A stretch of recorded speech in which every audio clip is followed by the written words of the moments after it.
Sponsored by பைமோட் shopping mobile application. இந்த அப்ளிகேஷனில் வீட்டுக்கு தேவையான க்ராசரி ஐட்டம்ஸ் ரொம்ப குறைவான விலையில் நம்ம வாங்கிக்கலாங்க. மேலும் 50% ஆஃபர்லையும் நமக்கு தர்றாங்க. இந்த ஆஃபரை நம்ம யூஸ் பண்ணணுன்னா ப்ளே ஸ்டோரில் போய் பைமோட்னு ஆப்பை டவுன்லோட் பண்ணி ரெஜிஸ்டர் பண்ணிக்கோங்க. உங்களுக்கு தேவையான எல்லா பொருட்களும் மிக மிக குறைந்த விலையில் நீங்கள் வாங்கிக்கலாங்க. மேலும் வெல்கம் கிட்னு வெறும் 999க்கு உங்களுக்கு ப்ராடக்ட்ஸை கொடுக்குறாங்க. இந்த அப்ளிகேஷனில் வெல்கம் கிட்னு 23 ப்ராடக்ட்ஸும் ஆஃபரில் கொடுக்குறாங்க. இந்த ஆஃபரை எல்லாரும் பயன்படுத்தி வீட்டுக்கு தேவையான அனைத்து பொருட்களையும் நீங்கள் மிக மிக கம்மியான விலையில் வாங்கிக்கோங்க. இந்த ஆஃபரை யூஸ் பண்ணி வீட்டுக்கு தேவையான அனைத்து பொருட்களையும் அள்ளிக்கோங்க. வாங்க வீடியோக்குள்ளே போகலாம். இந்த வீடியோவில் நம்ம டேஸ்டான ரசம் எப்படி செய்யலான்னு பார்க்கலாம். இதுக்கு குருமிளகு, சீரகம், கறிவேப்பிலை, பூண்டு, பச்சை மிளகாய், தக்காளி, புளி இதெல்லாம் நம்ம எடுத்துக்கலாங்க. முதல்ல ஒரு மிக்ஸி ஜாரில் குருமிளகு, சீரகம், கறிவேப்பிலை, பூண்டுப்பல் இதை நல்லா ஒரு திருப்பி எடுத்து வச்சுக்கலாங்க. அதுக்கப்புறம் தேவையான அளவு தக்காளி சேர்த்து அதையும் ஒரு திருப்பிக்கலாம். இன்னொரு பாத்திரத்தில் நம்ம கொஞ்சமாக புளி கரைச்சி வச்சுக்கலாங்க. ஸ்டவ்வில் ஒரு பாத்திரத்தை வச்சு அதில் கொஞ்சமாக எண்ணெய் ஊற்றிக்கலாம். எண்ணெய் நல்லா காஞ்சதும் அதில் கடுகு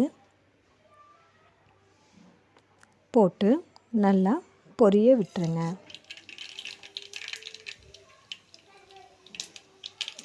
கடுகு நல்லா பொரிஞ்சதுக்கப்புறம் கொஞ்சமாக கறிவேப்பிலையும் சேர்த்திக்கோங்க.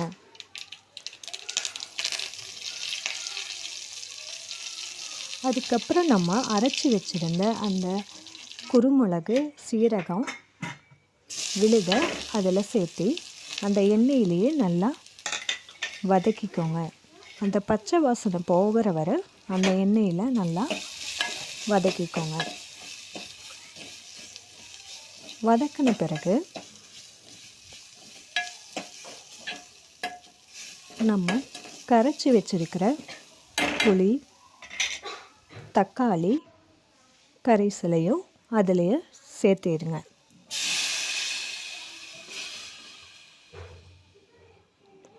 இதுக்கு தேவையான அளவு தண்ணியும் நீங்கள் ஆட் பண்ணிக்கோங்க.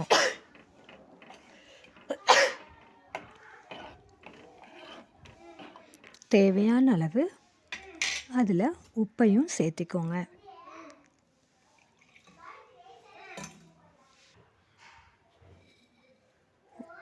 உப்பு சேர்த்துனதுக்கப்புறம் கொஞ்சமாக மஞ்சத்தூள்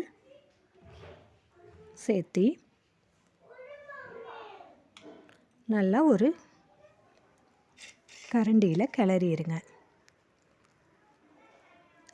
கொஞ்சமாக கொத்தமல்லி இலைகளை மேலால் தூவி விடுங்க.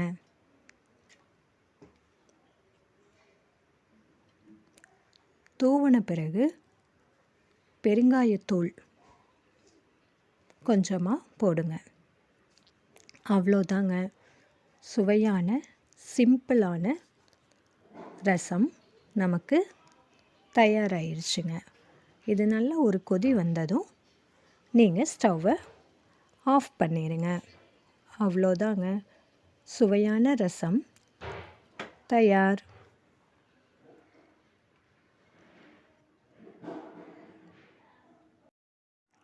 இந்த வீடியோ உங்களுக்கு பிடிச்சிருந்தா லைக் பண்ணுங்கள், சப்ஸ்கிரைப் பண்ணுங்கள், பெல் பட்டனை கிளிக் பண்ணுங்கள்.